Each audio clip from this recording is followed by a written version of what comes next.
We have the new bomb shooter Paragon in BTD6 called the Ballistic Obliteration Missile Bunker, or BOMB for short. We'll see how it changes with each degree, how it handles Elite Bloonarius, and how it does in Freeplay, and at the end, we'll decide how strong it is. To start, he costs $600,000, making him the 5th most expensive of the 11 Paragons, only behind the Goliath Doomship, Spactagon, Magus Perfectus, and Master Builder. And just like the Tachagon, he can't see camo balloons, so you'll need a solution for DDTs. At degree 1, I was very happy with how it looked. The base looks like a scaled up version of the bomb blitzes, the actual tower has the colors of the Bloon Crush, and the missile itself looks like the Moab Eliminator, a perfect mix of the 3 towers. As for its attack, it alternates shooting missiles from the left and right mounted cannons. These missiles stun everything they damage and recursively explode just like the bomb blitz. And it has an ability that pushes everything back, stuns balloons, and deals massive damage. And the best part is the projectile of this is the entire tower, leaving just the base behind. Degrees 20 through 39 changes the star to be lighter and adds a fin to each of the shoulder-mounted rockets. Degrees 40 through 59 darken the base, changing the green to black, and add some crimson outlining to the red up top. Degrees 60 through 79 add a ton of blue to the design in the base and the shoulder rockets, and add 2 yellow fins up top. And degrees 80 to 100 turn this blue to a purple, add some yellow detailing to the fins, and add spikes to the base. But enough of sandbox, on to fighting Elite Bloonarius with this new Paragon. Because he's so expensive, I didn't get him down until the tier 4 fight, but I made sure to defend with the Bomb Blitz and Moab Eliminator to get as many pops on him as possible.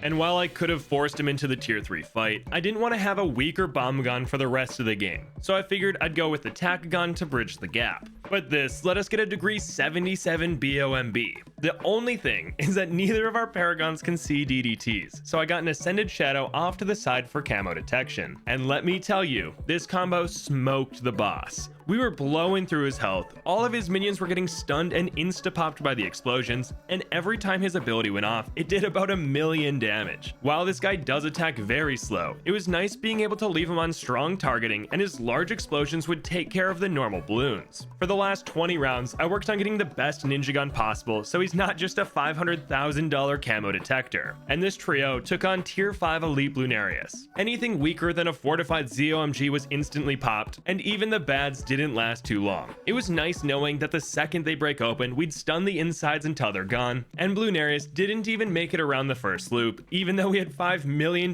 left to spend on other Paragons. And unsurprisingly, the BOMB led the trio in damage, though the Ninja Gun was catching up. But that leaves us with just one more test, the solo Freeplay run that we do with every Paragon on this channel. We booted up Cubism and made a degree 100 Missile Bunker on round 112. I was ready to give him a tech bot, sit back and relax, but even with an Energizer, this guy struggled against DDTs, to the point where camos leaked on the first round we made him. Luckily, this activates his screen clearing ability, and it doesn't even cost us a life. Not bad at all. But because his low attack speed makes him inconsistent, I added another reactor up front to give him as much time versus DDTs as possible. And with this, we smoked the rounds. DDTs were our biggest threat, but because his stunning explosions covers half the map, we just needed him to be attacking something when they pass through his range, and everything will be fine. And his ability could pop bad layers no problem. It even one-shot the fortified layer on round 140.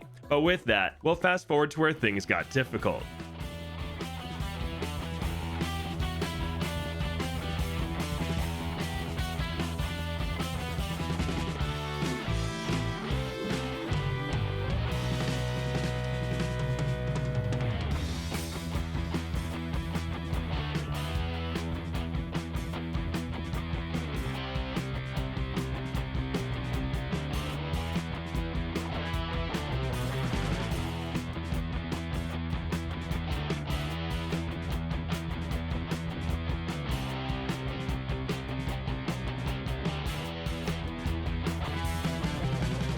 It was round 195 that ended his streak. Camos got through on 194 and used up his ability, so those that leaked on 195 ended the game. But now it's time for me to step in and manually use his ability. I had one game plan. Use it when DDTs get really far or when a few bads overlap right next to him. That way, we can either stop a leak or pop several bad layers with one ability. But doing this got us to round 200 pretty quick. I'm normally afraid of this round, but I felt like the BOMB was made for this. I didn't even use his ability that well, and we easily popped the outer layer of both bads. What's funny though, is that the insides of both blimps leaked and the second cleared the screen, letting us move on to the 200s. But from here, we'll be facing fortified bads all the time, and the balloons get faster and stronger. I'm talking plus 2% speed and plus 35% health with every round. But somehow, that wasn't even our downfall. It had more to do with how the balloons lined up and if any DDTs could sneak through. I used continue after continue, trying different timings, and we were slowly clearing the rounds. What would trip us up were DDTs inside of bads, as they'd come flying out not being stunned, sometimes not giving us enough time to pop them.